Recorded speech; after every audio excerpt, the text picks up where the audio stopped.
ನಮಸ್ಕಾರ ಸ್ನೇಹಿತರೆ, ಯಾವ ಹಬ್ಬ ಆಗ್ಲಿ, ಶುಭ ಕಾರ್ಯವಾಗ್ಲಿ ಅಥವಾ ಅಶುಭ ಕಾರ್ಯನೇ ಆಗ್ಲಿ, ವೀಳ್ಯದೆಲೆ ಇಲ್ಲದೆ ಕೆಲಸ ಮುಗಿಯಲ್ಲ.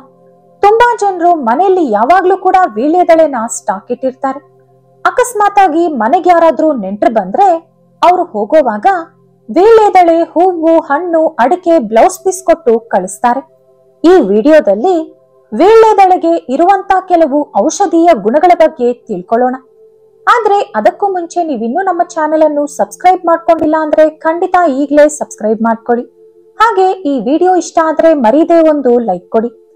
ಸ್ನೇಹಿತರೆ, ಕೆಲವು ಲಕ್ಷಾಂತರ ರೂಪಾಯಿ ಖರ್ಚು ಮಾಡಿದ್ರು ಕಡಿಮೆಯಾಗದಂತ ರೋಗಗಳಿಗೆ ವೀಳ್ಯದೆಲೆ ದಿವ್ಯ ಔಷಧದಂತೆ ಕೆಲಸ ಮಾಡುತ್ತೆ ಅಂತ ನಮ್ಮ ಆಯುರ್ವೇದ ಗ್ರಂಥಗಳು ಹೇಳುತ್ತವೆ. ವೀಳ್ಯದೆಲೆಯನ್ನು ನಾವು ರೆಗ್ಯುಲರ್ ಆಗಿ ಪ್ರತಿದಿನ ತಿನ್ನೋದ್ರಿಂದ ನಮ್ಮ ದೇಹಕ್ಕೆ ಸಿಗುವಂತ ಲಾಭಗಳು, ಅದನ್ನು ಯಾವ ರೀತಿ ತಿನ್ನಬೇಕು, ಈ ಎಲ್ಲಾ ಮಾಹಿತಿಯನ್ನ ಈಗ ತಿಳಿಸ್ಕೊಡ್ತೀನಿ. ವೀಳ್ಯದೆಲೆಯನ್ನ ಕೇವಲ ಭಾರತ ದೇಶದಲ್ಲಿ ಮಾತ್ರ ಅಲ್ಲದೆ ದಕ್ಷಿಣ ಹಾಗೂ ಆಗ್ನೇಯ ಏಷ್ಯಾ ಖಂಡದಲ್ಲಿ ಪಾಕಿಸ್ತಾನದಿಂದ ಹಿಡಿದು ನ್ಯೂ ಗಿನಿಯಾವರೆಗೂ ಎಲ್ಲೆಡೆಯೂ ಬೆಳೆಸುತ್ತಾರೆ. ಬಾಂಗ್ಲಾದೇಶದಲ್ಲಿ ವೀಳ್ಯದೆಲೆಯನ್ನ ಬರೂಯಿ ಎಂದು ಕರೆಯುತ್ತಾರೆ. ಹಾಗೆ ಇದನ್ನ ಬೆಳೆಸೋ ಜಾಗವನ್ನ ಬರೇಜ್ ಎಂದು ಕರೀತಾರೆ. ನಮ್ಮ ಹಿಂದೂ ಸಂಪ್ರದಾಯದಲ್ಲಿ ವೀಳ್ಯದೆಲೆಗಳನ್ನ ಹೆಚ್ಚಾಗಿ ಉಪಯೋಗಿಸ್ತಾರೆ. ಒಂದು ವೀಳ್ಯದೆಲೆ ತಿಂದ್ರೆ ಸಾಕು, ನಮ್ಮ ದೇಹದಲ್ಲಿರೋ 1000 ಕಾಯಿಲೆಗಳು ಚಿಟಿಕೆಯಲ್ಲಿ ಗುಣವಾಗುತ್ತೆ. ಆಯುರ್ವೇದ ಔಷಧಗಳಲ್ಲಿ ವೀಳ್ಯದೆಲೆಗಳನ್ನು ಅತಿಯಾಗಿ ಉಪಯೋಗಿಸ್ತಾರೆ.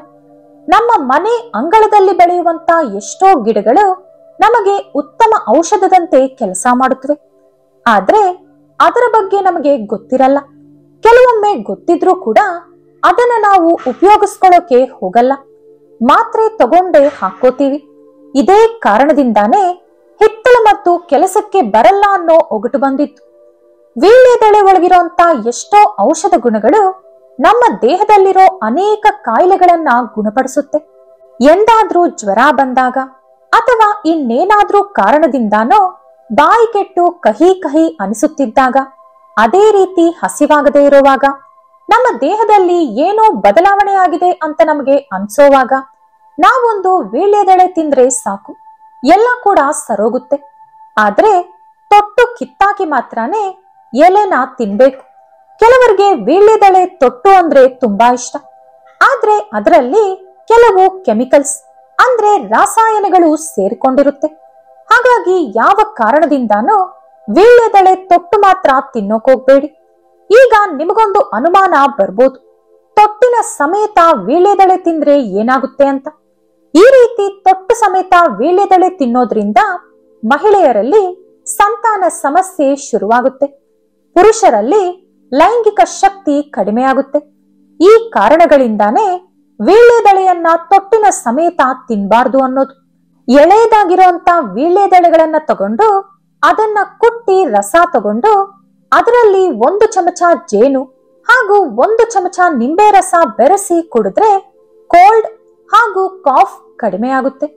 ಕೆಲವರಿಗೆ 365 ದಿನ ಕೂಡ ಶೀತ, ಕೆಮ್ಮು, ಕಫ ಇದ್ದೇ ಇರುತ್ತೆ. ಏನ್ ಮಾಡಿದ್ರೂ ಕೂಡ ಹೋಗಲ್ಲ. ಅವರು ಅದಕ್ಕೋಸ್ಕರ ಎಷ್ಟೋ ಮಾತ್ರೆಗಳು, ಟಾನಿಕ್ ಗಳನ್ನ ತಗೋತಾರೆ. ಮೂಗಲ್ಲಿ ಡ್ರಾಪ್ಸ್ ಹಾಕೋತಾರೆ, ವಿಕ್ಸ್ ಹಚ್ಕೋತಾರೆ, ವಿಕ್ಸ್ ಚಾಕ್ಲೇಟ್ ನ ತಿಂತಾ ಇರ್ತಾರೆ. ಹೀಗೆ ಏನೇನೋ ಮಾಡಿ ಇರೋ ಕಾಯಿಲೆ ಹೋಗದೆ ಹೊಸ ಹೊಸ ಕಾಯಿಲೆಗಳು ಕೂಡ ಶುರುವಾಗುತ್ತೆ. ಹಾಗಾಗಿ ನಿಮಗೆ ಶೀತ, ಕೆಮ್ಮು, ಕಫ ಇದ್ರೆ ನಾನು ಮೇಲೆ ಹೇಳಿರುವಂತ ರೆಮಿಡಿನ ಟ್ರೈ ಮಾಡಿ, ಖಂಡಿತ ನಿಮಗೆ ಆರಾಮಾಗುತ್ತೆ. ಇದರಿಂದ ಯಾವುದೇ ಸೈಡ್ ಎಫೆಕ್ಟ್ ಕೂಡ ಇರಲ್ಲ. ಮೈಗೂ ಕೂಡ ತುಂಬಾ ಒಳ್ಳೆಯದು. 4 ಎಳೆದಾಗಿರೋ ವೀಳ್ಯದೆಲೆಗಳನ್ನ 2 ಮೆಣಸು ಹಾಕಿ ಕುಟ್ಟಿ ಅದರಲ್ಲಿ ಸ್ವಲ್ಪ ಜೇನು ಬೆರೆಸಿ ತಿಂದ್ರೂ ಕೂಡ ಕಫ ಅತಿ ಬೇಗನೆ ಹೊರಟೋಗುತ್ತೆ. ಉಸಿರಾಟದ ಸಮಸ್ಯೆ ಇದ್ರೂ ಕೂಡ ಹೊರಟೋಗುತ್ತೆ. ಕೆಲವರಿಗೆ ಏನೇ ತಿಂದ್ರೂ ಕುಡಿದ್ರೂ ಶಕ್ತಿ ಬರಲ್ಲ, ನೋಡೋಕೆ ದಷ್ಟಪುಷ್ಟವಾಗಿ ಕಾಣಿಸ್ತಾರೆ. ಆದ್ರೆ ಯಾವಾಗ್ಲೂ ಸುಸ್ತು ಸುಸ್ತು ಅಂತಾರೆ. ಹಿಂದಿನ ಕಾಲದಲ್ಲಿ ಅದನ್ನ ಡೊಳ್ಳು ಮೈಯಿ ಅಂತ ಇದ್ರು. ತಿನ್ನೋದೆಲ್ಲ ಎಲ್ಲೋಗುತ್ತೆ ಅನ್ನೋದೇ ಅರ್ಥ ಆಗಲ್ಲ. ಇದಕ್ಕೆ ಕಾರಣ ಅವರ ದೇಹದಲ್ಲಿ ಇಮ್ಯುನಿಟಿ ಅಂದ್ರೆ ರೋಗ ನಿರೋಧಕ ಶಕ್ತಿ ಇರಲ್ಲ. ಇಮ್ಯುನಿಟಿ ಇಲ್ಲ ಅಂದ್ರೆ ಬಂದಿರೋ ರೋಗಗಳು ಹೋಗಲ್ಲ, ಹೊಸ ರೋಗಗಳು ಬರ್ತಾನೆ ಇರುತ್ತೆ. ಅಂತವರು ಒಂದು ಗ್ಲಾಸ್ ಹಾಲಲ್ಲಿ ಸ್ವಲ್ಪ ವೀಳ್ಯದೆಲೆ ರಸ ಹಾಗೂ ಜೇನು ಬೆರೆಸಿ ಆಗಾಗ, ಅಂದ್ರೆ ನಿಮಗೆ ಸುಸ್ತು ಅನಿಸ್ತಾ ಇರುವಾಗೆಲ್ಲ ಕುಡಿತಾ ಇದ್ರೆ ಇಮಿಡಿಯೇಟ್ ಆಗಿ ನಿಮ್ಮ ಬಾಡಿಯಲ್ಲಿ ಇಮ್ಯುನಿಟಿ ಹೆಚ್ಚಾಗುತ್ತೆ. ಇದ್ದಕ್ಕಿದ್ದಂತೆ ನಿಮಗೆ ಸೂಪರ್ ಪವರ್ ಬಂದಂತೆ ಆಗುತ್ತೆ. ವೀಳ್ಯದೆಳೆಗಳಲ್ಲಿ ಚವಿಕಾಲ್ ಅನ್ನೋ ಒಂದು ಎನ್ಸೈಮ್ ಇರುತ್ತೆ. ಇದು ಮೈಯಲ್ಲಿ ಉತ್ಪತ್ತಿಯಾಗುವಂತ ಕೆಟ್ಟ ಬ್ಯಾಕ್ಟೀರಿಯಾಗಳನ್ನ ಕೊಂದು ವೈರಸ್ ಇಂದ ನಮ್ಮನ್ನ ಕಾಪಾಡುತ್ತೆ.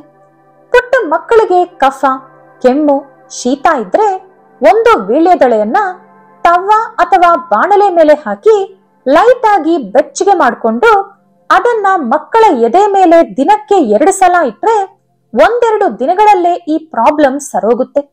ಇನ್ನು ಕೆಲವರ ಹತ್ರ ಭಾರಿ ದುರ್ನಾತ ಬರ್ತಾ ಇರುತ್ತೆ. ಅವರು ದಿನಕ್ಕೆ 2 ಸಲ ಸ್ನಾನ ಮಾಡಿದ್ರು, ಮೈಗೆಲ್ಲ ಪೌಡರ್ ಹಚ್ಕೊಂಡ್ರು, ಸೆಂಟ್ ಹೊಡ್ಕೊಂಡ್ರು ಕೂಡ ದುರ್ನಾತ ಮಾತ್ರ ಹೋಗಲ್ಲ. ಹಾಗೆ ತುಂಬಾ ಬೆವರೋರಿದ್ದಾರೆ. ಅವರು ಹಾಕಿರುವಂತ ಬಟ್ಟೆ 15 ನಿಮಿಷಕ್ಕೆಲ್ಲ ನೆಂದೋಗುತ್ತೆ. ಕೆಲವರಿಗೆ ಕಂಕುಳೆಲ್ಲ ಕೂಡ ನೆಂದೋಗಿರುತ್ತೆ. ಇದು ನೋಡೋಕ್ ಸ್ವಲ್ಪ ಅಸಹ್ಯವಾಗಿ ಕಾಣಿಸುತ್ತೆ. ಇದರಿಂದ ಅವ್ರು ಕೂಡ ಸ್ವಲ್ಪ ಅನ್ಕಂಫರ್ಟಬಲ್ ಆಗಿ ಫೀಲ್ ಆಗ್ತಾರೆ. ಇದರ ಜೊತೆ ಬೆವರು ದುರ್ನಾತ ಇದ್ರೆ ಅಂತೂ ಮುಗೀತ್ ಕತೆ. ಹೊರಗಡೆ ಹೋಗೋಗೂ ಕೂಡ ಯೋಚನೆ ಮಾಡ್ಬೇಕಾಗುತ್ತೆ. ಇಂಥ ಸಮಸ್ಯೆಗಳಿರೋರು 5 ವೀಳ್ಯದೆಳೆಗಳನ್ನ ತಗೊಂಡು 1 ಲೋಟ ನೀರಿಗೆ ಹಾಕಿ ಕುದಿಸಿ ಪಕ್ಕಕ್ಕಿಡ್ಬೇಕು. ಆ ನೀರು ಬೆಚ್ಚಗಾದ್ಮೇಲೆ ಅದನ್ನ ಕುಡಿಬೇಕು.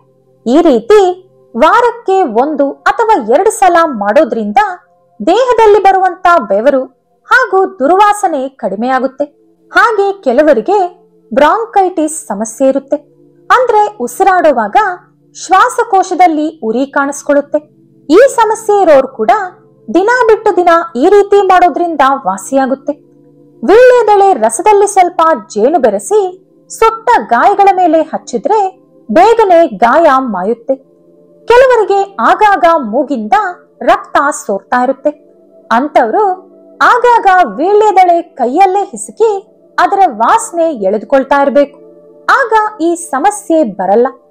ವೀಳ್ಯದೆಲೆ ಕಷಾಯನ ಪ್ರತಿದಿನ ಕುಡಿತಾ ಇದ್ರೆ ಬಾಯಿಂದ ಬರೋ ದುರ್ನಾತ ಹಾಗೂ ಶ್ವಾಸಕೋಶದಲ್ಲಿ ಯಾವ್ದಾದ್ರೂ ಸಮಸ್ಯೆ ಇದ್ರೆ ಕೆಲ ದಿನಗಳಿಗೆ ಸರೋಗುತ್ತೆ.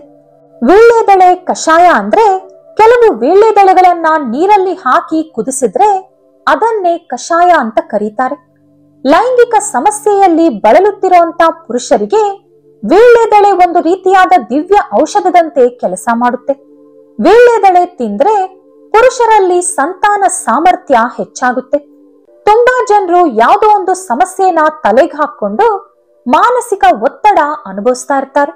ಕೆಲವರಿಗೆ ಒತ್ತಡದಿಂದ ತಲೆನೋವು ಬಂದ್ರೆ ಕೆಲವರು ಮೈಗ್ರೇನ್ ಸಮಸ್ಯೆಯಿಂದ ಬಳಲುತ್ತಿರುತ್ತಾರೆ.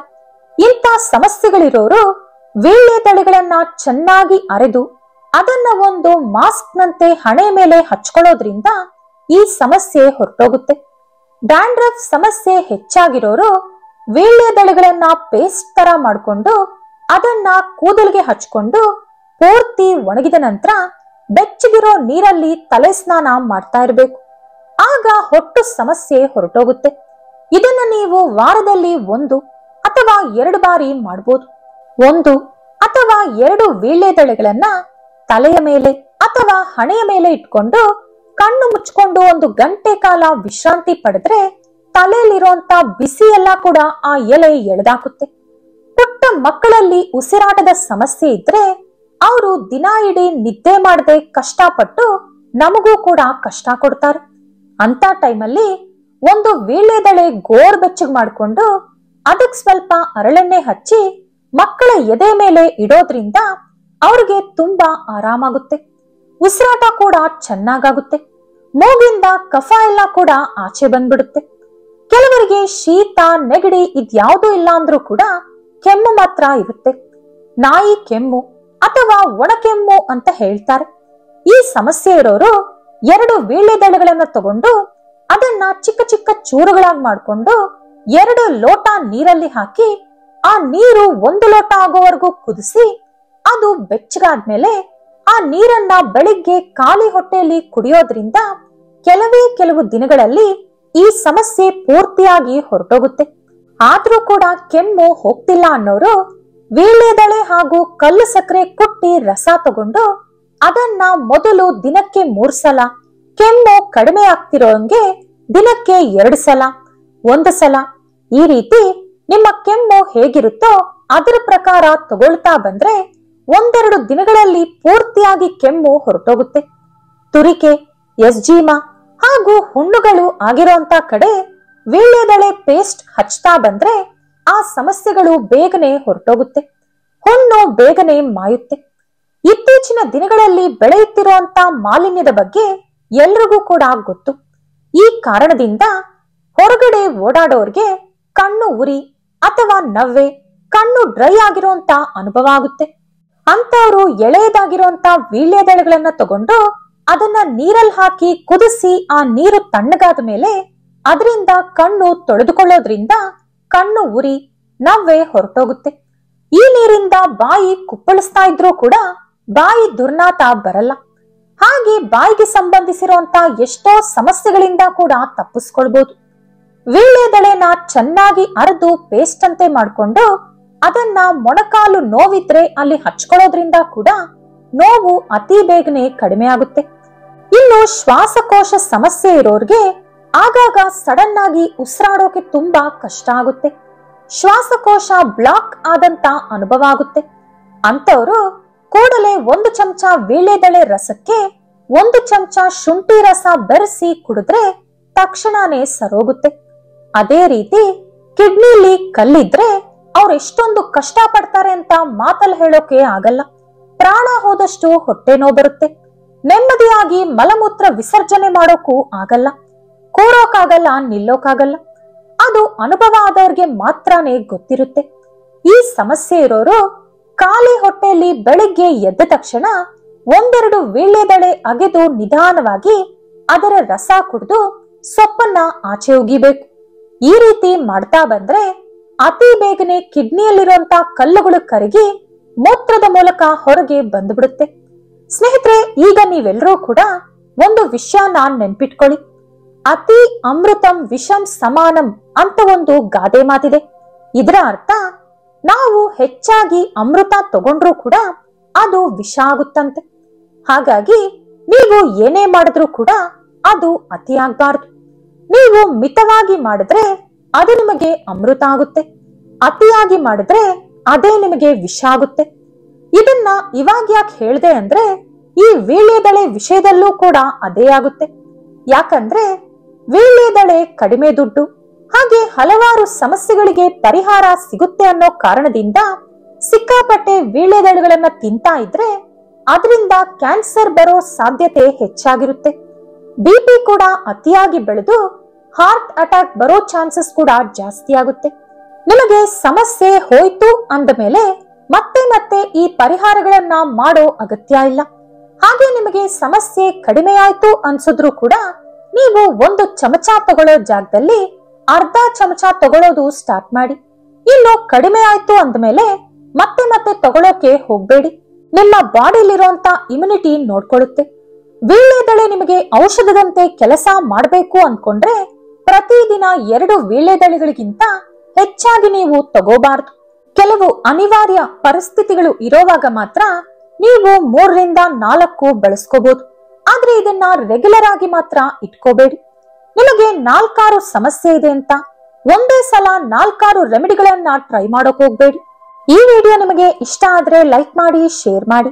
ಇಂಥ ಹೆಚ್ಚಿನ ಉಪಯುಕ್ತ ಮಾಹಿತಿಗಳಿಗಾಗಿ ತಪ್ಪದೇ ನಮ್ಮ ಚಾನೆಲ್ ಅನ್ನು ಸಬ್ಸ್ಕ್ರೈಬ್ ಮಾಡ್ಕೊಳ್ಳಿ. ನಾಳೆ ಮತ್ತೊಂದು ವಿಡಿಯೋದೊಂದಿಗೆ ಪುನಃ ಭೇಟಿಯಾಗೋಣ. ಧನ್ಯವಾದಗಳು.